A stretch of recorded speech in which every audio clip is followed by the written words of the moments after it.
Take it away. Good evening and welcome to the Open Space and Ecology Committee meeting of September 27th, 2023. This evening we have two absences, but I'd like to call roll call. Barbara Ebel. Here. Michelle Salmon. Here. Glenn Fieldman. Here. Shauna Calmes, present. And we do have Jason Noonan submitted an emergency request to participate over the weekend. So we do need to consider his request to attend remotely under the emergency circumstances of AB 229. I believe last time we did we need a motion? A motion to approve that? I make a motion to approve that. Somebody want a second? A second. You're the chair. Barbara Ebel. Aye. Shauna Calmes, aye. Michelle Salmon. Aye. Glenn Fieldman. Aye. So carried. So Jason can prove. Present. Yay. Adrian, still keep the camera off or no? Yes, we do need you to keep the camera off. Sorry. Okay, great, thanks. All right. Going to, here, there's we go. Adoption of the agenda. Adoption of, yes, we will adopt the agenda for this evening. I move we adopt the agenda. I'll fight Glenn to second it. All those in favor? All of those in favor? Barbara Ebel, Aye. Shauna Calmes, aye. Michelle Salmon. Aye. Jason Noonan, Aye. Glenn Fieldman. Aye. So carried. Announcements? I just want to thank everybody who participated in coastal cleanup last Saturday. I think we had a record number, Erin, like over 50 people. Oh. And Terry actually, O'Connell, our councilwoman, got a $5 bill out of the drain with a barrel. Grabbers? Yeah. And a whole lot of other garbage. So that was the highlight of my morning. Oh, I just wanted to also say we had at least one rec commissioner, one planning commissioner, and 3 OSEC. And I think so, yeah. yeah, and 2 council members. Nice. Excellent. Did you have something, Glenn? Yeah, I just wanted to say Quarry Road is looking pretty trashy lately, and we might want to consider a cleanup out there at some future time.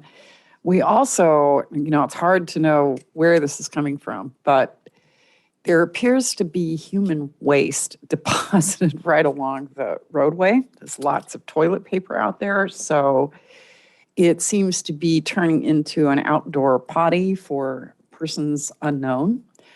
Maybe we should talk to the quarry people about it. I mean, I have no idea who's doing it, but Is this quite on the unpleasant. Crocker Trail or actually on the? It's on the road. It's right by the side of the road. And there's quite a lot of toilet paper. And it appears that the artists who did the informal skateboard park out there are now extending their work along the ditch. And there's a lot of that goes toward the quarry. It's a concrete kind of, V-ditch. yeah.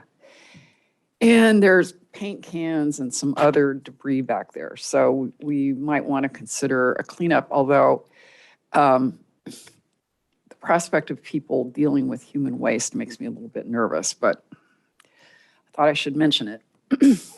So we are on announcements, but besides that, Oh, I thought it service was oral request. communications. If it's in, that's also not you guys, oral communications, chair and committee member matters. But if it's in the city property, do a service request on the, Pardon? a My Brisbane service request? Well, I've turned in 2 My Brisbane service requests about issues on Quarry Road, not that one. But there are 3 big bags of trash out there, and there's a tree that desperately needs to come down because it's a hazard. And I turned these in about 2 weeks ago, and so far I have not gotten an acknowledgement email, so I don't know what's going on with My Brisbane. I will check into that, but we do have a new staff person, someone just retired, but they are supposed to at least acknowledge really quickly, so I'll check Yeah, in they on usually those. do, so Yeah. I'm surprised not to get an acknowledgement, and I would appreciate it because it took me quite a while to turn in the request because my cell phone camera is not working, so I had to provide pretty detailed descriptions of where these things were, so thank you. Okay. Any other announcements? All right, can we move on to oral communications? We did have a correspondence that was received from a local resident. They wished to remain anonymous, but they were inquiring about a local ban on gas leaf blowers. And we advised them that we had discussed this in the past and that there was a state ban on their sale coming. But they did say that they would support a local ban on their use. So adding that to the record. I have not received any other public communications. All right. So, Adrian, just a clarification, that's a ban on the sale of leaf blowers, right? Correct. The state ban is on their sale. Not- So they can still be used until they wear out, Yes. if they ever do. Correct. Sure, there'll be a black market for leaf blowers soon. Probably. All right. Well, if there's no further oral communications, we can move on to new business. Yeah, I put your approval of the minutes after new business because we do have some special presentations. So I would love to introduce Colin Bovet and Vanessa Shin. Vanessa is with Peninsula Clean Energy and their communications team, and Colin is with QuitCarbon. So they're going to both be speaking about residential electrification. I am not sure. I may need MCTV's help on getting this on the screen so that you can actually see the presenter. Do I need to? Sorry, excuse me.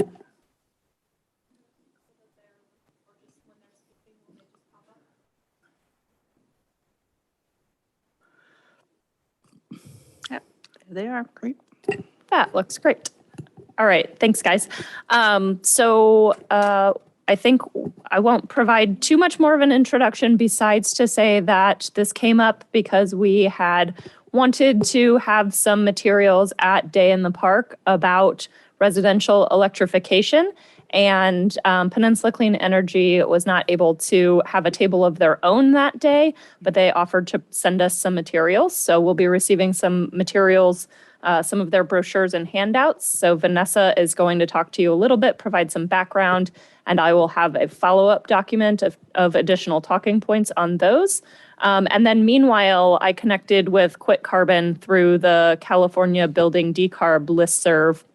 They have a really great program that Colin will tell you much more about, but we thought it would be a good pairing to hear more about their program and residential electrification in general, as we're just before Day in the Park, and hopefully educate everybody so you're all well-versed and able to talk with residents about those issues as well. So I will go ahead and let Vanessa, I think, is going to kick it off for us. So go ahead, Vanessa.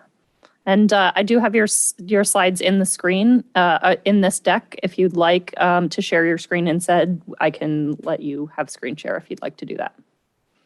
Okay. Yeah, I think I'll just have you share for now. Okay. Thank you. Great.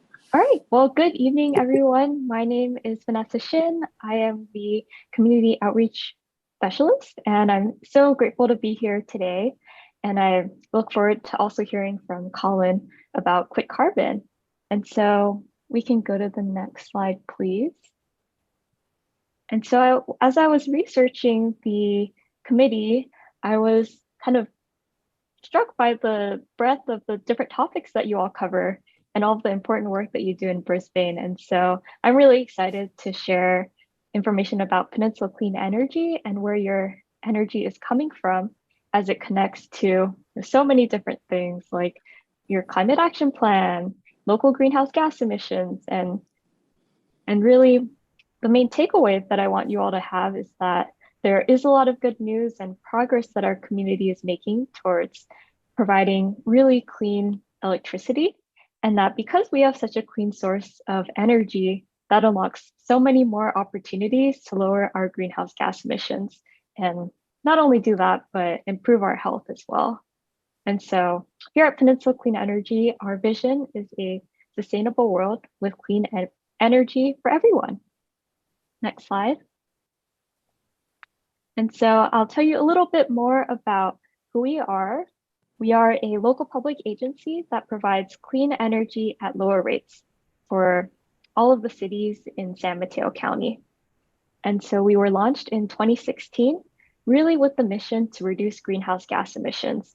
And so we were formed as a joint powers authority, or essentially a collaboration of local governments to be able to provide electricity on behalf of residents, businesses, schools, and other customers. And so we are a not-for-profit agency, and we are governed by a board of directors that includes local representatives from each of our member cities. And here in Brisbane, we have two really fabulous members of our board. Council member Colin is our main board member, and then Mayor Madison Davis is our alternate board member. And then we also have a community advisory committee that advises our board on various matters. And so definitely invite you all to, if you're interested, to attend any of our public meetings. Next slide, please. So I'll talk a little bit about how it works. This is a general diagram showing the different steps that it takes to get electricity from an example from a wind farm to your home in Brisbane. And so on the left side of the diagram is where Peninsula Clean Energy operates. And what we do is known as electricity generation. And so what that means is that we work behind the scenes to purchase electricity on behalf of our customers, which again include residents and businesses, schools, and local governments. And then we purchase this electricity from 100% clean sources. So that includes wind turbines or big solar arrays, geothermal and hydropower.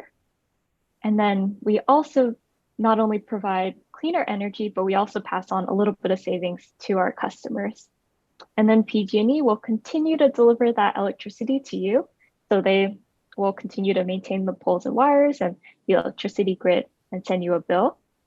And then as our customers, you benefit from getting cleaner energy and save a little bit of money on your energy bill. And the best part is that you don't need to sign up. It's an automatic benefit of living in San Mateo County. And so if you see us on your energy bill, that's how you know that you're benefiting. Next slide. Okay, and so here's some really exciting stats out of Brisbane.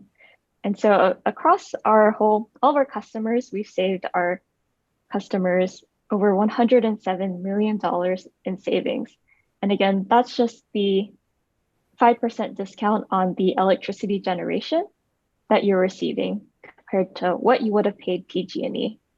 And so in Brisbane, that amounts to about $1.4 million that's been saved automatically. And then what's really exciting is that as a community, we have reduced our greenhouse gas emissions from electricity by 98%. And so that's a really great news story. And I think just such a positive way that our community has come together to address climate change. And because we have such a clean source of energy, that unlocks many more opportunities to further reduce greenhouse gas emissions in our buildings and our transportation. Next slide. And then before I go into that, I wanted to highlight some of the power sources that are powering your electricity. And so right now we are already procuring nearly 100% carbon-free power. It comes from all clean or renewable sources. There are a little bit of trace greenhouse gas emissions from some of our geothermal plants, which is why it's nearly 100% carbon-free. And so we currently do this on an annual basis, which means that we purchase enough electricity to cover the demand of our customers across an entire year. And we want to go even further and be even more of a leader. And so that's why we have a goal to provide clean energy at all hours of the day. And so that includes not just the middle of the day when there's a lot of solar on the grid, but even in the evening times or at night when it is more difficult or where there's less renewable resources on the grid. And so I think the main takeaway here is that we are providing electricity that is 100% clean, and that we're working and pushing forward to make that energy even cleaner. Next slide. And then, as I alluded to before, now that we have this really clean source of energy, we're working with our communities to switch off of fossil fuels in all parts of our lives, whether that be in our appliances that still run on methane or natural gas, and switching that to efficient electric alternatives, or in our transportation systems, switching off of oil and diesel for electric vehicles. And then here, I think, is where I pass it on over to Colin to talk about QuitCarbon's support and resources. Great. Thanks, Vanessa. I'm going to go ahead and share my screen to show these slides. All right. So I just started sharing my screen. Let me know if you can see it okay. Perfect. All right. So yeah, good. Perfect.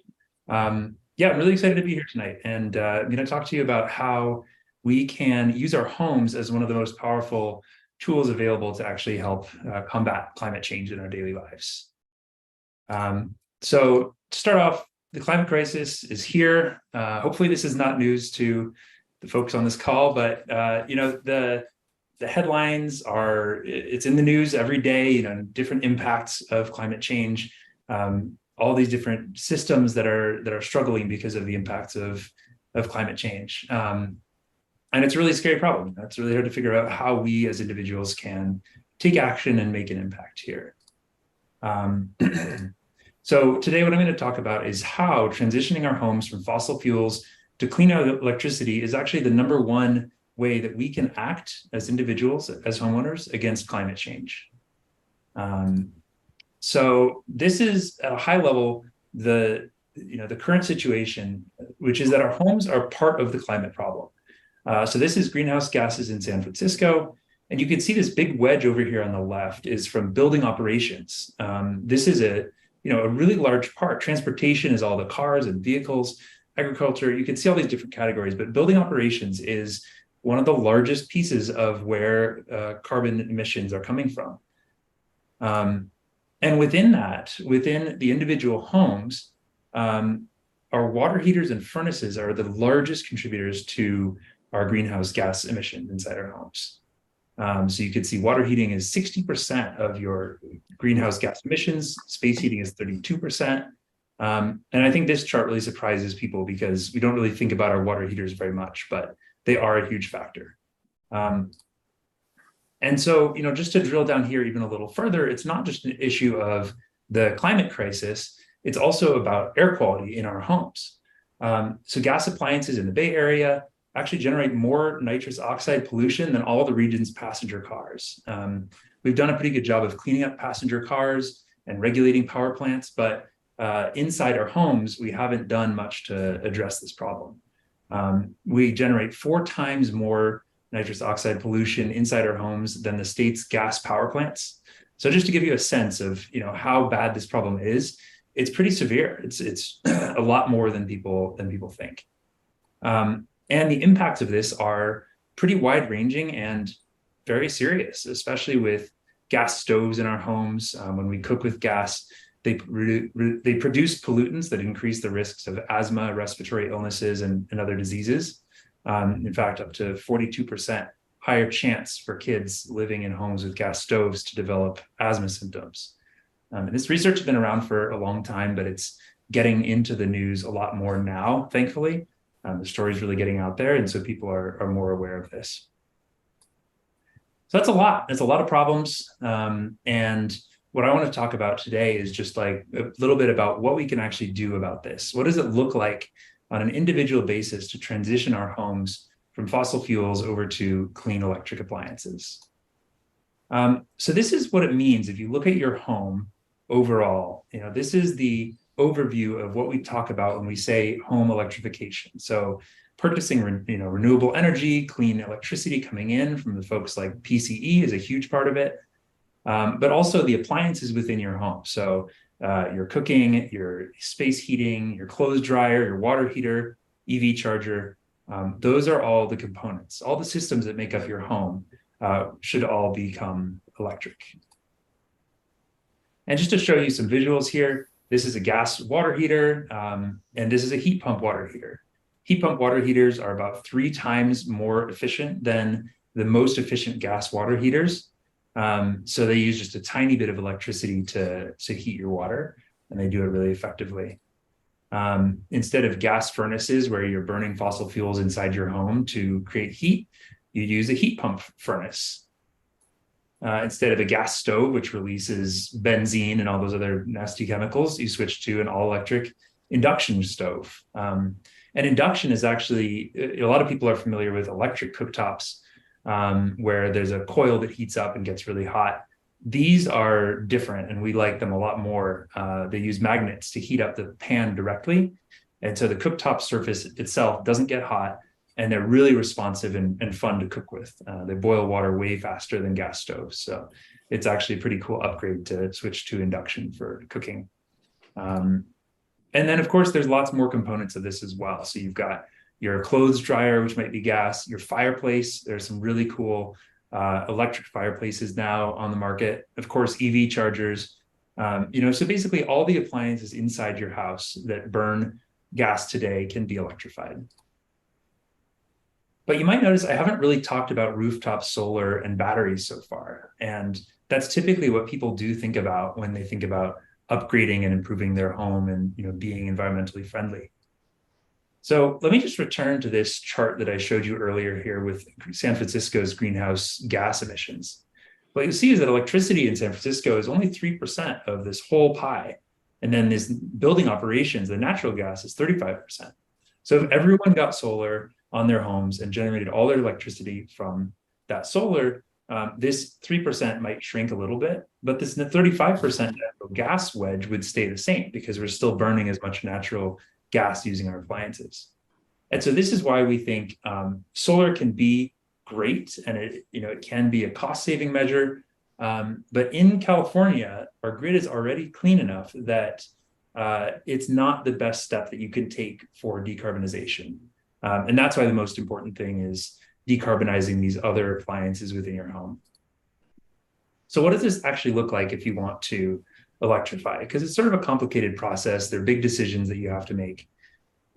We think the first step that's really important is to plan, be proactive, get an idea of what's in your house today, what kind of appliances you have that are burning gas, and create a plan for how you can upgrade those in a smart way. And then step 2 is you start replacing your appliances. So you start putting in, maybe you do a heat pump heater, a water heater, you put in a stove. You can do these all at once, or a lot of times people like to do them in a sequential order based on the needs of their own home. And the important thing here is you really want to be proactive and work on replacing these appliances before they fail. Most appliance purchases happen when your old one breaks. And that just doesn't work in this situation because it takes a little more planning and forethought to get the electric versions. If you wait until your water heater breaks, you're just going to get another gas water heater. So really important to get early retirement for your appliances so that your gas water heater can be sitting on a beach here and enjoying its retirement. They're actually recycled. So like the material within your water heater will be very effectively recycled. It's all steel. So it's actually really good to retire these early. And that's actually something, let's see. Oh yeah, so I wanted to touch on this because people typically think that it's better, more environmentally friendly to use something up and just like keep using it until the very end of its lifespan. But in this case, with these harmful gas appliances that are emitting pollutants and contributing to climate change, it's actually better to just replace these as soon as you can. From an environmental perspective, it's a lot better to just switch to new electric efficient options. So then you've got the appliances you want to upgrade, you've got your plan. Next step is to find a contractor. And the important thing here is to try to find the right thing, like the right solution, the right sized system for a fair price from a reputable installer. And there are a couple ways you can do this. At QuitCarbon, this is one of the key parts of our service is that we work to match homeowners with contractors. But there are also sites like Bayren where you can find lists of contractors that you can contact to do these projects. So a couple different ways, a couple different options for you there. And so, I wanted to talk about this in terms of the mental model here. The typical way of thinking about in the environment and conservation is that we have to pay and sacrifice to fight climate change. We have to turn down our heat and sit in the house in a sweater all day. And the reality, this new reality, because of clean electricity and these upgrades in technology, is that we can actually get paid and benefit by fighting climate change. We can make our homes safer, more efficient, while saving money on utility bills, while also fighting climate change. So it's a really exciting time to be talking to people about this because the paradigm is shifting here. So let's go through a quick example of what those costs might actually look like. This is for a heat pump water heater project. So you might start out, go talk to a contractor. They may give you an estimate that's $10,000 to put in a heat pump water heater, which sounds like a lot, pretty scary. But there are some fantastic rebates now. And in the Bay Area, those can be around $7,700, which reduces your out-of-pocket down to $2,300. And then if you factor in the utility bill savings you'll get over the next 15 years, which is around $2,500 from not paying for gas for your water heater, you'll be ahead by about $200. And that doesn't even factor in the fact that you'll probably have to replace your gas water heater anyway, which will be about $4,000. And then, of course, the last piece here is it's important to think about the financial side, but it's also really important to think about the larger benefits for society of creating better, safer, healthier homes, communities, and for our planet. So let's quit. This is, our service. Basically, we give homeowners a free plan, expert advice, and match them with contractors that they can use to switch all the gas appliances in their house to electric. But there are some other resources, like I mentioned. Bayren is pretty good, switcheson.org, that you can use as well. And then finally, if you've already quit and you just want to share your story, if you have questions, you can always reach out at helpusquit@quitcarbon.com. So thank you very much. It was my pleasure to present. I'm going to turn off my screen share. Thank you. Thank you both. Oh, hang on. Sorry. We're gonna, Vanessa has a few more things to share.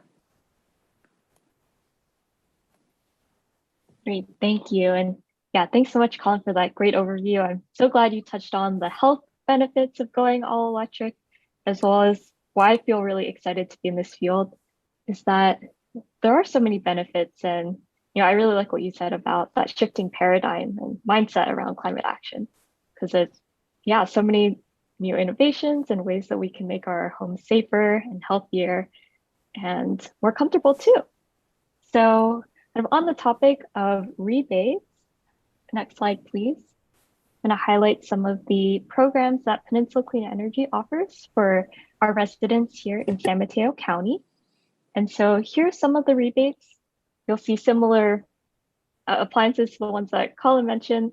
Bayren has an induction cooktop rebate for $250. And I should say Bayren is the Bay Area Regional Energy Network, and they are a partner with us, and they have their own rebates in addition to the ones on this slide. And so Peninsula Clean Energy also has rebates for heat pump water heaters. Again, those are the very efficient electric water heaters, as well as heat pump space heating and cooling systems. And so on that one, it's essentially you would replace your furnace with the single system that provides both heating and cooling. And so you can get some rebates from us. The good news is that these rebates can stack with other incentives, like those from the tax incentives from the federal level, as well as some other statewide rebates that can really bring down the cost of these replacements. And so we also have a 0% loan program. And so what that means is that if you have an upgrade related to your water heater or a furnace, you can finance it through us, get a 0% loan up to $10,000, which you will slowly pay back on your PG&E bill for a period of up to 5 years. And so next slide, please. And then this is a program that is for homeowners who might not have the means to upgrade their appliances. And so in our home upgrade program, we provide free minor home repairs as well as some free appliances for our residents who qualify based on their income. And so this is the table on here shows the current income eligibility requirements, and the picture on the left shows some of the different measures that a homeowner may be eligible for if they qualify for this program. And so I'll also mention that we do have plans to build out this program even more and offer additional support for residents. And so just wanted to let you all know that this is an option for those who, it can be expensive to electrify your home. And so we do want to support our residents who do not have the means to do so. Next slide. And then I also wanted to highlight that there are rebates for electric vehicles. And so here are some rebate amounts from Peninsula Clean Energy. Anyone can get a rebate of up to $1,000 for purchasing a used electric vehicle. And then if you qualify based on your income, you can get even more savings. And then again, this program stacks with all of the other rebate programs that are available by the state. PG&E also has a rebate program for used electric vehicles. And so similar to the home appliances, you can really bring down the cost of these new purchases and electric purchases through these different incentives that are available right now. And next slide. And this is my last slide. A lot of the programs I mentioned so far have been for residents, but I wanted to let you all know for your information that we do support our local governments and partner in other ways to make sure that we're building out the all-electric future that we want.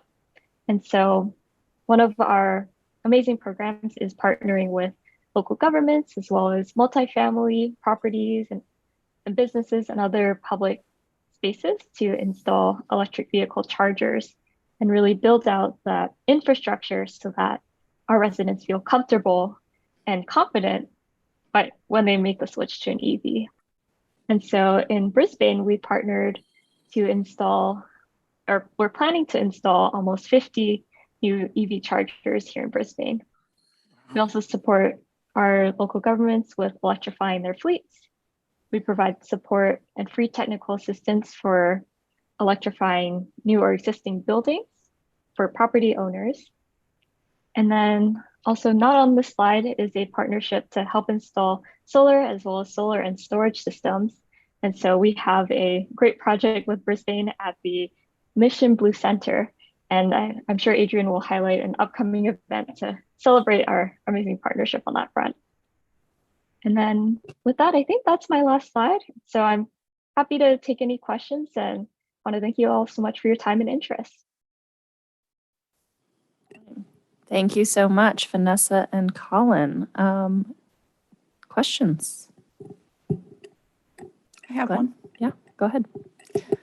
So you mentioned, Vanessa, that the rebates offered by PCE stack up with other rebates. I've been wondering for a long time, is there any place where a person can go to find all the rebates together in one place? Because if you're trying to figure out how much this is all going to cost you, seems like it would be really helpful to know the total amount that you could get from federal, state, local, et cetera. Yes, that's such a great question, as there are, the upside is that there's so many rebate and incentives out there, but the downside is that I've heard it sometimes described as kind of like a rabbit hole of just trying to access all of them. And so we have some information about rebates on our website. I do want to highlight a useful tool called the Switch is On. And so that's a statewide coalition that has a rebate incentives lookup tool. And so again, that site is switches on, and then you type in your zip code, and then it'll pull up all of the available rebates and incentives in your area. So it's helpful for San Mateo County residents, as well as those living in other parts of the state. And that includes federal rebates as well? Okay, thank you. I'll mention as well, that's something we do at QuitCarbon. We put a lot of time into helping homeowners navigate their rebates and figure out which ones they can get based on their region, project type, income, like all that. So big piece of it. Yeah, I went to several of the sites and I was trying to figure it out on my own, and it was very confusing. And I thought I could do it just for one portion of it. And then I was informed that no, you only get the panel upgrade thing if you lump it in with, say, a further electrification project. And that's not at all clear on any of the sites that I've visited. Yeah, But other thank you than for that, feedback. Thank you. Anybody else have any questions for our guests? I think PCE used to have an electrification of your home program, like some pilot program or something, where they came in and did everything. Is that still a thing? So yeah, that's a great question. My mind is going to a few different things. One is the home upgrade program, which I mentioned, which is for our income qualified customers. And so if you qualify, one of our program administrators will come up to your house and do an assessment and then do some electrification measures. In terms of pilots, we did have a pilot with Harvest Thermal, which is a company that provides a system that provides both water heating and space heating. And that was I can't remember how many homes did that, but we did have that pilot as well. Okay.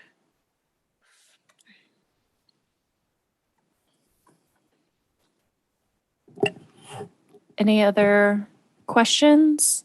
You're all experts and ready to talk to community members about this on that day in the park? Glenn, it looked like you maybe had something. Yeah, I was just wondering, do we have any figures on San Mateo County for how many people have electrified their homes? I mean, is there any indication of how fast this is going? Ooh, that's a great question. I'm sure someone on our team has done that analysis. One of our other goals at Peninsula Clean Energy is to help our communities transition off of fossil fuels and go greenhouse gas free by 2035, which is hugely ambitious. And so I don't have that data off my hand right now, but I can find that for you. And yeah, there is a lot of higher uptakes of electric appliances, but we do see that there is still a far way to go in terms of electrifying all of our homes here. Vanessa, I'm No. trying to remember what it was that maybe a year or so ago, PCE was working on a strategic plan or something of that sort. I know there was a lot of analysis, like market analysis that went into that. So I'm not, do you know if that report is publicly available on your website? I think I saw it in a presentation format, but Yeah. I feel like that may have had some numbers like that in there. Yes, that is where I will look. And so Okay. if I find it, can I email it to you? Yeah, that's great. I can send that Okay. out and follow up if you've got that. And as I mentioned earlier, I also have a document that Vanessa shared with me that I'll be sending to all of you with some additional kind of notes and talking points for Day in the Park. Can you have some printed for Day in the Park? The So that- talking points? Yeah, and Sure. maybe a few of the pertinent slides, especially about different, options for help with paying for it. Sure. I think that'll be in the brochures that PCE is going to send us, that we'll have handouts to give to people. But to the extent that it's not, we can have that available in hard copy for Okay. that day. Thank you. Would it be helpful for me to pull that up on my screen right now, just so you can get a sense of what that looks like? Yeah, That would be great. Sure, go. Okay. I think you should be able to take the screen share right Okay. now. Yes, had I one. was. Oh, go ahead. I had one more question. Mhm. I know that some of the discounts or rebates only happen when you use the contractors that are approved by your programs. How do you vet the contractors and yeah, what is the background there? Because I haven't gone through them yet, but I've been working with some contractors, and it's almost impossible to find people to do small jobs right now. It seemed to be a big lack of small qualified contractors. Do you have any comments? Yeah, how about I can comment on it from Peninsula Clean Energy's perspective and then hand it off to Colin if you have any insights. And so, yes, finding a contractor is a challenge right now. For our heat pump water heater and heat pump HVAC programs, you can go through an approved contractor list through BayREN. And again, that's the Bay Area Regional Energy Network, and they do the vetting. But we also have an option now where you don't have to go through one of those approved contractors, and that you can choose your own contractor. And so, yeah, we do have plans to really broaden the scope of our support that we provide to our customers. And part of that is in expanding our program so that to do basically like a turnkey service in which we would, a customer would call us and we would handle the contractors, we would handle the rebates and really make it easier for the customer. And so that's coming up in, the next year or so. And so it is a challenge that we're working to find a solution for. Thank you. I have one additional question too, and that is, I didn't see anything about insulation in either of your presentations, and I'm just wondering if you encourage that, if you cover that, if there are rebates for that, because obviously the more insulated a house is, the less electricity, less energy it's going to use in general. Do you want to take that one? Either one of you can answer that. Sure. Yeah. So yeah, insulation is definitely an important part of the overall picture.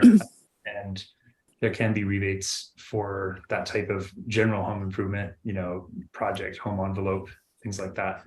I would say, at least from our perspective, it's a nice to have, but it's not as essential as the other components of getting these, gas appliances out of your house. So I would say it's a good thing to ask the contractor about and consider as part of the process.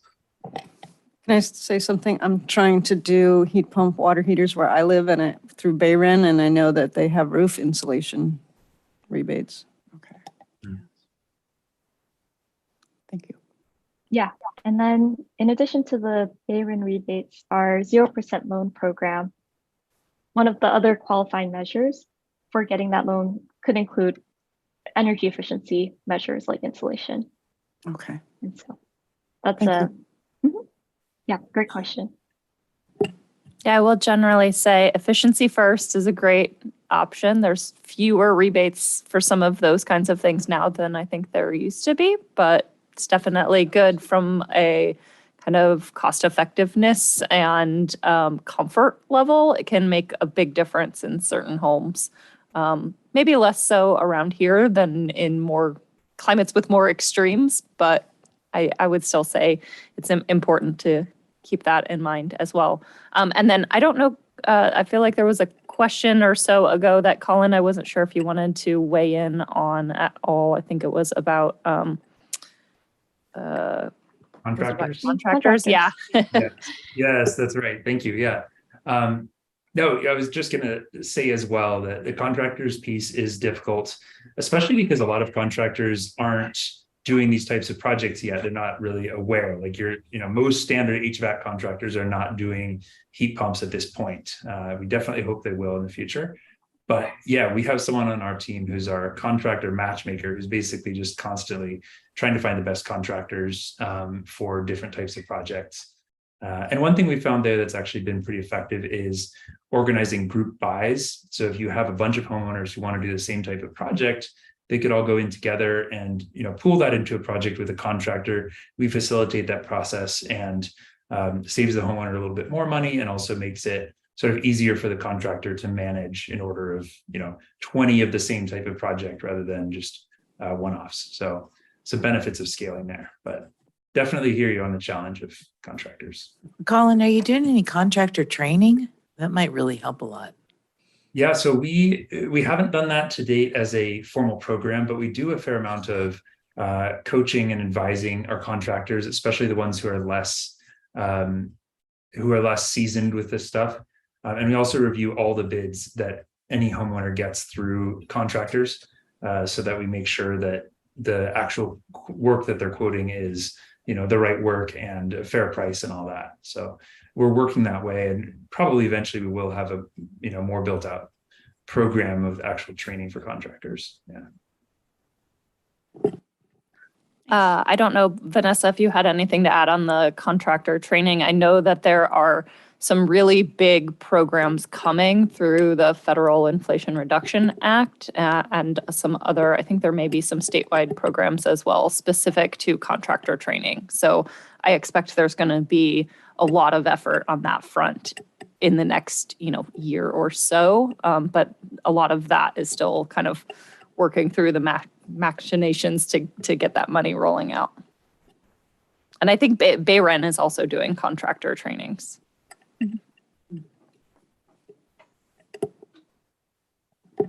Okay. Would you like me to share my screen really quickly with our different printed materials? Yes, please. Okay. Yeah, well, again, I'm so sorry that we don't have staff available to support Brisbane at the Park, but I'm really grateful that you all have offered to spread the good news of clean energy with attendees there. And so we're printing some brochures as well as a summary of our programs to help support you in your outreach. And then as Adrian mentioned, we also have some handy talking points that will be sent to you all in a follow-up email. And so this is our residential brochure. It looks a little bit funny flattened on the screen, but it's a trifold. And so this is the front and back of it. And really, what'll be most helpful for you is the inside of the brochure when you open it up, as this diagram here is really helpful for answering any questions about what Peninsula Clean Energy is and how it shows up on the bill. And so we really like this diagram here, kind of telling the story of what we do and that we provide the electricity that you use, and then PG&E will deliver it to you. So this is a helpful resource for explaining how all of it works. And then another common question that I get is just about how it shows up on the bill. Oftentimes let me zoom in here. Because we have two entities providing different services now. So there's hopefully this is big enough for you to see, but this is a copy of the front page of your bill. So there's a line item for PG&E's electricity delivery charges and a separate line item for Peninsula Clean Energy's electric generation charges.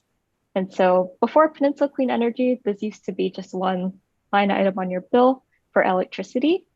And so because now you have two entities doing different things, with PG&E doing delivery and Peninsula Clean Energy doing electricity generation, it's split up into two line items. And so a common misconception is that it's an extra charge just because of how it's displayed on the bill, but letting them know that it's actually a 5% discount than what you would have paid PG&E for the same service. And so I find this part of the brochure to be really helpful in just explaining what we are and how it works. And then for talking about our different rebates and programs, we also have this handy flyer here. And so it'll list all of our rebate programs, the amounts, and the website where you would go to find more information and to sign up. And so we, hope these are helpful. I thought of one more question. I believe you're gonna. I'm asking you because my memory is like so vague. I've been in a different world lately. I do believe Peninsula Clean Energy was going to be switching everybody over to Eco 100 or something. Like, I suppose that there were like two different tier plans for like levels of green energy, and I thought we were all going to be switched over to the higher tier at one point when you guys were providing the cleaner energy. Did that? Please explain my memory. Yeah, that might predate my time at Peninsula Clean Okay. Energy. I may have yeah. an idea what this is about. So we do have all of our city facilities have opted up to 100% clean energy. So Okay. that is one of the options. So Okay. we're paying an extra penny per kilowatt hour in our city Yeah, I was facilities. thinking that included residential, but no, it doesn't. It's an huh? option. It's an You can option. opt Okay. up, although I think I will probably turn it back to Vanessa to speak more about kind of the two different tiers at this point. My Yeah. understanding is that even that basic tier that requires no action on your part is 100% clean right now. That was something that they had to step up to. So maybe you're thinking as the program was rolling out. Yeah. Okay. Vanessa, All right, well, I it's don't know just a if you good want to recap. clarify or elaborate on that anymore. Yeah, yeah, such a great question. And so we do have two services. The first one is Eco Plus, and that is what most of our customers are automatically enrolled in. And so that right now is 100% clean energy. So that and we define clean as either renewable or carbon free. And then our other, premium product is Eco 100, and that is 100% renewable, so 100% solar and wind. But we aren't really promoting that higher product because we are moving all of our customers to cleaner energy. We have a goal to supply 100% renewable energy for all of our customers by 2025. And so, yeah, we aren't really actively promoting that service because the base product is so clean already. So if you had opted for the premium product, are they going to bring the price down on that since it's basically the same as the other one? Yeah, that's a great question. And we are thinking about the future of that product. I mean, likely it'll be phased out because, we'll be providing that service to everyone, but we're still thinking about, if there are other types of products that have even higher environmental or climate benefits that customers might be interested in. So that's something we'll be exploring in the next few months. We're actually bringing that topic to our community advisory committee next month. So very, very timely. I just have one more thing. The slide that you showed with all the different things around the house and how much rebate you could get with it. Do you have that slide available? I think that would be a really potent handout, or at least having a copy of that. Sorry, which slide? The slide that had the picture of the house, and then it had all of the little amounts, like how much you could get for, rebate on replacing your electric panel, and how much rebate, you could get for doing your, That one? no. No? Before that one. From You showed one of you showed a picture of a house, and it had like the heater, and it had like the heat pump water heater, and it had electric panel, and it had, all kinds of stuff, including stair railing or something. Oh, That was a very dramatic slide that I think would really resonate with people. That was about the home upgrade Yes, program. the home upgrade program, exactly. This one. So the amounts there are Yeah. not rebate amounts. Those are the amounts, it's probably very small on your little monitors, are the total maximum household income to qualify for the home upgrade program. This is the income qualified program. Right. This was a really good slide, and then there was another slide showing a house. maybe from the QuitCarbon slide deck? Probably. Yeah, I think that was Yeah. Colin's slide. That was probably Colin's slide then. And those two slides were both, I think, very powerful. So I'd love to have copies of those 2 slides at Day in the Park. Because I think that they're the most, ones that would resonate the most with people over the, shiny glossy brochure that's explained in their bill every month. Is that possible?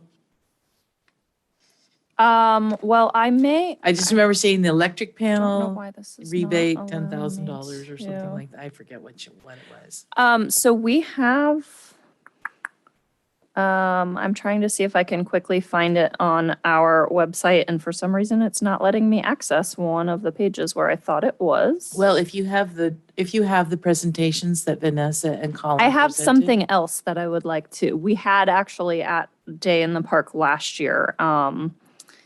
That is a brochure that has a similar image of a house that we created for home electrification. So it's got the image of the house and it talks about different steps of electrification Yeah, I and saw that different one. I thought resources. this was a little more powerful that I saw in the presentation.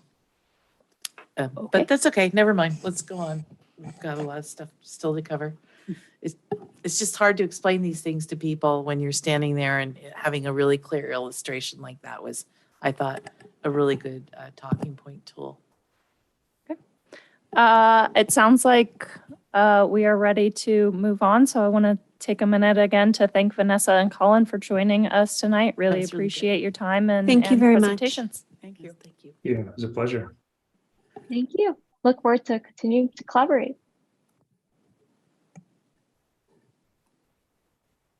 We'll give the best pitch we can. Okay. And I think we can go ahead. Richard, if I can ask you to change the perfect, thank you. I think it's, do we want Jason up there in the corner, not Vanessa? I think that will switch once it's on the active, like who's talking. Maybe it's lagging a little. Shall I move forward with the approval of the minutes Yes. for August? I second that. Was that, That was, I I move didn't- we do the minute, Okay. approve the minutes, and Barbara seconded it. Great. Shauna was reading my mind. Yeah, and I'm going to abstain because. Aye, And Shauna's going to do roll call vote Yes. on that. Approval of minutes, Barbara Ebel, Aye. Jason Noonan, Aye. Shauna Kalmus abstains, Michelle Salmon, Aye. Glenn Feldman. Aye. All right. Minutes were approved. And we will move forward to staff updates. New business? What happened to new business? we already did it. Sorry, there was something weird about my slide there for a Okay. second. Also, can we go kind of fast? Because I've got this cough and it's kind of bugging me. I will go as quickly as I can. I've only got a few updates, but one of them is kind of tying back to what we were just talking about. This kind of came up very recently, but we are going to be hosting a ribbon cutting for our new solar system at Mission Blue Center in concert with Peninsula Clean Energy and the the Coalition for Clean Air on Monday at 2 p.m. As part of the California Clean Air Day celebration. So if you're able to join us, please do. On my other staff updates list, just kind of an update from Planet Geo about our tree work with them. They did give us a kudos that we got signed up now and we got in their queue because they are expecting a lot of work as some big pots of funding roll out. So the tree inventory is likely to start in the first quarter of 2024. We'll probably be working with them to identify those priority locations and tree diameters and whatever kind of prioritization we want to do by the end of November and meeting with their team in December. And then Bob has already provided them some GIS files for the canopy work. So that is underway. And then I think this is the only other one is we got word from the County Office of Sustainability that they released an RFP for a new 2-year contract to continue outreach and engagement for the disposable foodware ordinance. Their current contractors were scheduled to end that work in February, March. So we are very glad to have them continue to do the outreach for those requirements. And the contract, the MOU with them was structured that we don't really need to do anything else. It'll just continue. And I think all of my other items will cover under subcommittees. That's all I've got. All right. Erin, did you? I just have a couple subcommittee reports. Okay, well then maybe we'll just go straight to subcommittees. In the events subcommittee, did you guys meet this last month? We did. Yeah. Do you want to? Yeah, people need to sign up for a slot, and I don't think anybody brought buttons or doodads tonight for the things, but there's a lot to do. And so how are signups, Adrian? We have at least one person for every slot, although it's looking like it's just going to be Barbara and I for the 11 to 12 slot. And it looks like we don't have Glenn. I can signed do up. that one. Excellent. I will go ahead and add your name on that. And if you're able to come earlier or later, probably later would be better. If you can come at 11 and stay as, for a little while. So maybe myself or others can get a little lunch break in there sometime. But Absolutely. it looks like we've got pretty good coverage. And do we have good coverage from like the We've late got slots? 3 people from setup to 11, and we now have, and plus myself, so 4 of us at least. 4 of us from 9 a.m. to 11, and then 3 of us from 11 until 2, and just me and Barbara for that 2 p.m. to tear down timeframe. But quite frankly, it's going to be pretty late by that point in time. So Okay, good. I think that's probably okay, unless Glenn, you want to come back later or go check out the fair and come help us tear down. But yeah, we've got pretty decent coverage, it looks like. Okay. And then still looking for more things to, I'll bring some buttons and other things like that to What kind of buttons? anything that you don't want that the kids can string onto their spinners. As Hmm. extra weights, basically. I have so many buttons. Figured you did, but it's a matter of sorting out the ones you don't want anymore. Yeah. I'm a little not quite to just like hand over my entire collection. It's No, not don't do quite that. But yeah. Okay. Okay. And that- Is that it for Yep. the events? Mhm. Remember to wear comfortable shoes, sunscreen, and hat. Next one, education and outreach. I don't think we have any report. Okay. Building decarbonization. I don't think we've met, have we? Am I forgetting No, something? We haven't met Okay. since summer. Yeah, we had the one meeting maybe 2 months ago almost Yeah, now. And I actually have a meeting, I think it's tomorrow morning, in fact, with PCE about some of the new reach code options that they are working up. So maybe after I have that meeting and hear what they have to say, we may want to circle back and have another meeting. Okay. And I still have no more news on the appeals court. I thought we were supposed to have heard earlier this month, and I haven't heard anything. So Open space plan update. We're still waiting for the. We didn't meet, and I was busy, so I was kind of relieved that we didn't. There was a little bit of interest when we sent out the most recent letters. I don't know, I don't think it's really developed. They wanted more information about other properties around in the acres, but that's just an FYI. Did we want to look at the other locations in the open space plan? Is that kind of the goal of the next meeting? That's part of it. And then also rewriting getting an update on the plan the part that we've rewritten. Yeah. That the council approved. Yeah. And that's what we were waiting for to have before having a meeting. So if we could get that soon, that would be really good so that we can get to work on on looking at that over the next maybe month or two. Okay, yeah. And we've put it off for a long time. We really need to get with it. Yeah, no, I Yeah. know. Okay. And the frog habitat, we did not meet.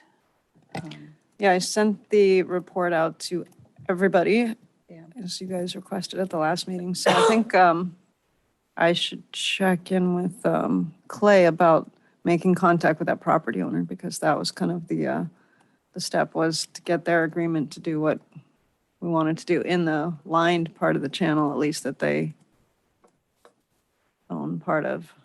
What I've noticed in that section over by the laundry is that there's a lot of debris, and there's lots of new things coming up, but there's a lot of the grass debris in the channel itself and it looks like it's kind of getting really sludgy. So I'm not sure, and whether that will add, when the rain comes, whether that'll just wash away or whether that will just clog it up and make it overflow somewhere else. Maybe, I don't know, maybe as frog people could go gently clean out channels. Karen, can you make sure could you send a copy of that report to Ariel at San Bruno Mountain Watch and make sure that Paul Buscal gets a copy of the report as well? Yeah, And- that's a good And the point. property owner, it would be good to have them get a copy of it as Well, well. I'm just gonna What? first have their email, and I'm not gonna we're gonna meet with them, so, Okay, you know. but in the makes meanwhile, sense. could you send it to Paul and to Ariel? Yeah, and it does, to respond to Shauna, it did talk about percentage of fill, and, that was kind of one of the main drivers that I wanted to see is, how much can you leave in the channel? How much should you remove? And I don't remember the numbers, but it did address that, so. But she saw it before it was, when those people came and looked at it, it was in a different state. And now that I think that at least the lined part of the channel is quite a bit more full of dry grass and detritus and. Yeah, I don't know I'm not gonna quote the report here, but I don't know if frogs are picky about what's in the channel, but it talks about that it shouldn't be totally full, that how much, I don't know if you guys think there's a distinction between just, the cattails have to have something in there to grow from, right? They're not just growing in the water. I haven't read the report. I just saw it today that it came over. I've been kind of inundated, so I will I read understand it. it last week, yeah. Yeah, and I want to make sure that Ariel reads it and Paul. All right. All right, invasive species ordinance. We haven't met, but we are trying to set a meeting date to meet with our council liaisons. That's kind of the next step. We have a draft ordinance and we have been advised to run it by the council liaisons before we proceed. So that's going to happen, I guess, in the next couple of weeks. Do we have a date yet? Yeah, Karen? I think that October 24th was Okay. good for everybody. You might have got an invitation. Is it I haven't ready? looked at my email all day. I've been too busy. So, think so it was it's this morning. Tuesday, the 24th. Yeah. Okay. Is it ready to be shared with the committee at all? I mean, with the rest of the committee members? I think the idea was you can see it, it's very short. It's really the table, and it's about 2 pages long. I would love to see it before. Yeah, and the subcommittee, the liaisons was just to get their feedback as a step before going to the full council. So it definitely will come to the full committee, because we need the recommendation of the full committee. Yeah. It's very simple ordinance that we've crafted. And so we want to get their take on whether it's too simple, not simple enough, what did they think in terms of it's getting past the council and things like that. Mhm. I think, Michelle, for your wondering mind, the table that we went over at the full OSEC is really the meat of the ordinance. Yeah. Yeah. Just love to see a current copy, just to be, because the questions will come up. What time is that meeting on the 24th, Karen? I think it was 4 p.m. Yeah. 4 p.m. 4? 4. Okay. Thank you. Anything else with that, or that's? That's All right. pretty much All it. right. Dark skies? We met, what was it, last week, 2 weeks ago? And we worked through a couple more things in the ordinance. We feel like we're very, very close. I think we're meeting one more time after staff has had a whack at it. I think that was the plan. But we're very close to bringing it to the full committee and onto council, and we're very, I think, very happy with it. I think it's come full circle and yeah. Excellent. Look forward to sharing it with everybody and getting, that last round of input. And Yeah, our hope is to We've got the bringing it survey to going this, out. to the full committee next Yeah. month. Great. Nice. there's a Nice. survey going out that people can respond to kind of get a sense of what's most important for the community. I think it's mostly going to show that there is a lot of support in this community for that, and we're not the only community that's doing this. Glenn, I think it was shared around an article. Was it Glenn? No, it was somebody else. Aaron sent the Oh, Aaron sent article, that. and Yeah. Julia had also heard, there's a Yeah. KQED forum episode that you can find on podcast. I actually just listened to it this Was that morning. about Point Reyes? It is, Yes. yes. Okay. Yes, Yeah, I heard it was that. that point raised. So we're, as usual, Brisbane's out in the front, but not by much. How's the survey going out? We sent it to, it'll be in the Luminary and the Star, and then we'll have, I'm just going to do a 1-page thing with a QR code for people to access it at Day in the Park, and then it'll be open for, I think we put the end date as October 15th, so it'll be open for about a week after Day in the Park. We'll probably put it in the, Is it in the blast? Is it'll there a probably link be in the blast. It's not in there yet, Mhm. but I think it'll be in there probably in another week or so. I need to check with Caroline. I know she has a little graphic that we put together to send it out. So I think should probably start going out next week. Great. All right. Well, that's great. I wonder if it would be a good idea to put a few copies or, little flyers or something in the library. Can see if the new library is a little bit pickier about what they allow us to just post or toss on a counter. I know. But we can see. I think they actually have a thing outside now, so we might be able to put something there. And maybe here in the lobby. I guess people are coming in person now, so. All right. Excellent. The next one is the tree issues. I've got a few comments. but Yeah, we haven't met, but I've been working on, I took the lists of recommended trees in various sizes and converted them all to a spreadsheet so that we can compare apples to apples. Because I was noticing as I was going through these different ones, I was looking at what they said about, one list said it would be in this category, and I was like, oh yeah, that's great. And then it was in a different category on a different list, and I was like, no, take it off. And I was confusing myself. So now it's all in a spreadsheet. And it's kind of, and I've sort of redlined a few that are just really outside of good tree, street tree things. If they're dropping Pods on your head. pods or hard lumps or gonna grow to 85 feet, which seems a little out of size for Brisbane street. I've just put red lines through the names, and then I guess I'll just send it to both of you and all of you guys, and you guys can start looking at it again, because some of the trees would be perfectly fine in a park setting, and also, they would be a fine recommendation for that, but they would be a very poor street tree. Yeah, Any comments? I came across this contributed a little article bit. on the internet that was like, the trees you do not want to plant. Oh, And well, you send that to me too. I hope I bookmarked it. I was like, Because, I was looking at some things, and I have some friends who are arborists, and we were talking about, I threw a few ones in their direction, and They were like, yeah, that's. Yeah, a couple of years ago, we had a black locust that was, way oversized in our yard, and we had it removed. We had to, or we were going to lose our house insurance. And I looked at that, and it makes really great firewood. That's about all it does. In our yard, I have been battling stump sprouts now for almost 3 years. And I still haven't won. It's just getting worse. Oh, And yeah. so there are certain plants you just should not plant.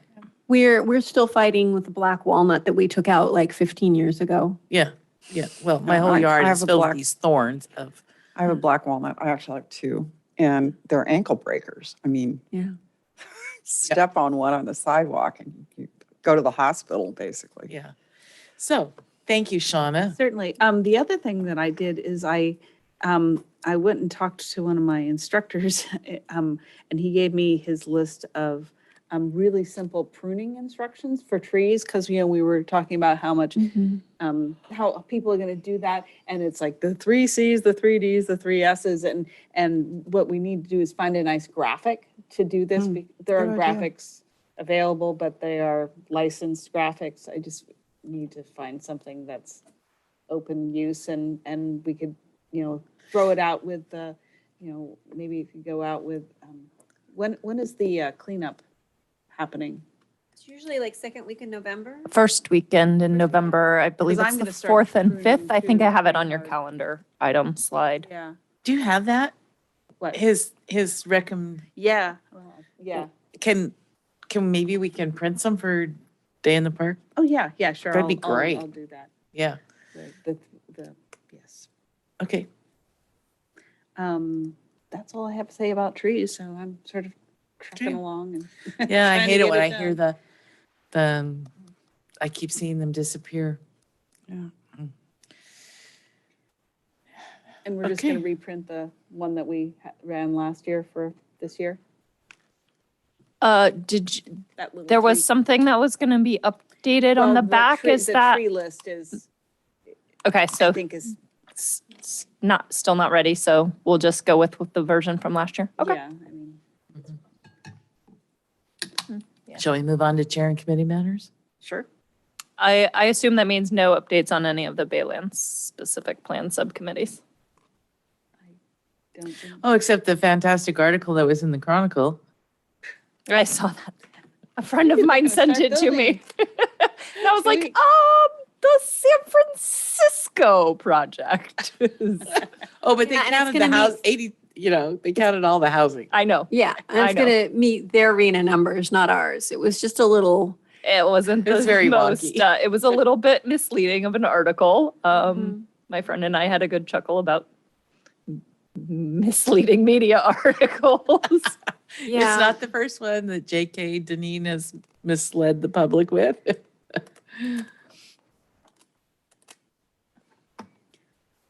Yes, nothing, unless, I'm sorry, I meant to update this with the dates for the winter planting day. I am pretty sure it is November 4th and 5th. It is the first weekend of November because Veterans Day is around the second weekend. So November 4th and 5th. And that will be in the Star that is coming out in the next couple of days. There's information in the October Star for that. Okay. And it's already up on the website as well. Okay. Where are we planting? Huh? Where are we planting? Sorry, did I say planting? I meant cleanup. Yeah. The winter cleanup. I was Oh, saying, you I said thought you meant planting. winter I got all cleanup. excited. I did. I need to get in touch with Ariel about that thing too, but that's not what I was talking about. Okay, so where are we going to clean up? I don't know. Okay. The winter cleanup being the Where they bring the big annual bring dumpsters? your branches to the dumpsters winter cleanup. Oh, That you one. mean that one? Yes. I thought you meant OSEX winter cleanup. No, sorry. Okay, sorry. Okay. Cleanup weekend. Yes. November 4th and 5th. So can we get that? Is it too late to get like a pruning guide out in the Star or in the Blast in early October? Well, in early October, yeah, the blast had to go to print like 2 weeks ago for October. So yes. Oh, you that's mean the too late. Star had to Yes, go to? the Star. Okay. The blast, we could get something in the blast. And we can have Yeah. stuff at Day in the Park, Yeah. you Yeah. know, But it would be also handy to have. Yeah, it'd be handy for them to have because winter cleanup isn't actually until November. no, the first weekend in November, she Yes, just said. yes, So, yes. yeah, people are gonna Start pruning. hope Yeah. they don't prune that day, Yeah. or maybe they will. Who knows? Okay. Great. And, Dylan Arborwell, and they will be at Day in the Park, so there is good advice for people. I don't think I really have a whole lot more calendar wise that we haven't already talked about. So unless there's any questions, I think we can keep moving on. Okay. Oh, here's where I was going to talk about Coastal Cleanup Day. Michelle did it right off the top at announcements. But yes, we did. I forgot to go back and try to count again all of the names on the sign up sheets. But I counted that day and I got up to 50. And I think there were still a couple more that showed up after that. So I don't know prior to my tenure if there were other events that hit that high of a turnout, but that was definitely, I think, the highest by far in my almost 6 years with the city. Oh my gosh, praying mantis. And Cliff had this great shot of the praying mantis on his shoulder, jumped up there while he was picking up trash. That was a lot. We've had a lot in the years and years ago for when we did the lagoon cleanup, but I don't know if we hit 50. It was a very good turnout. I think, people just kept coming.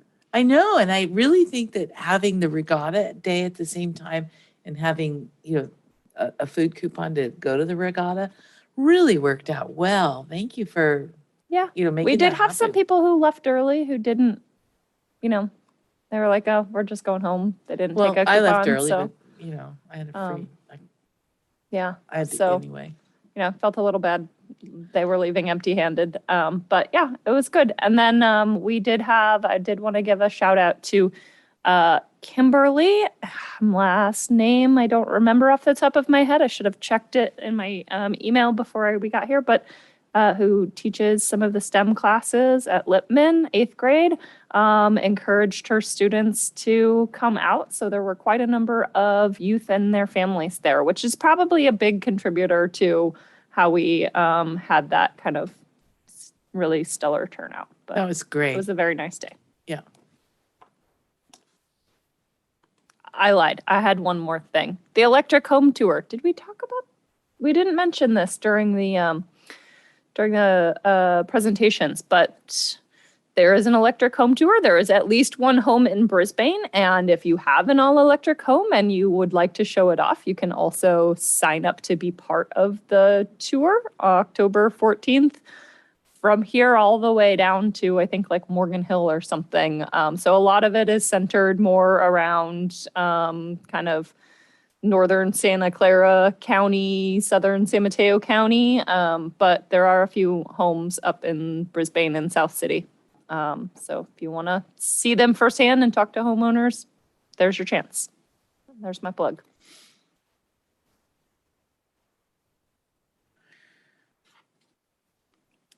Is there any committee member matters? I don't have any.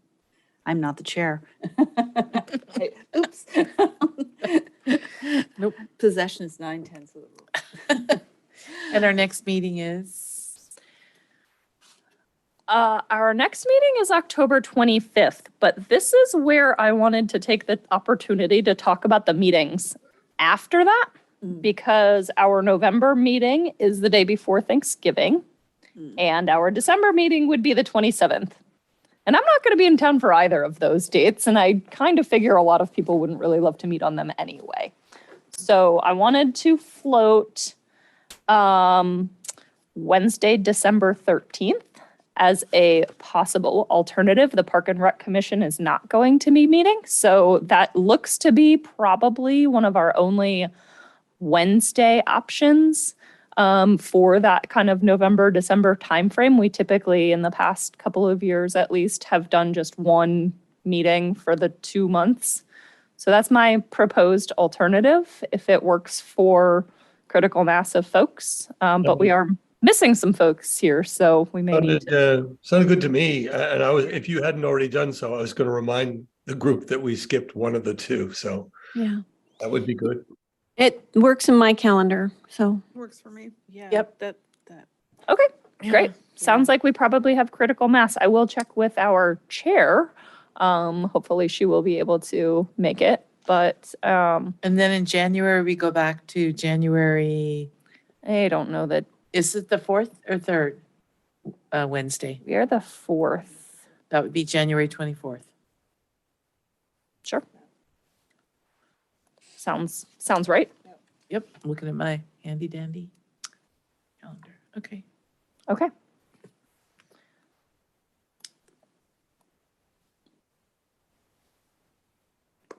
I'll update your calendar invites, although I know Yeah, that'd be most of you aren't using your city calendars, but I'll send it anyway.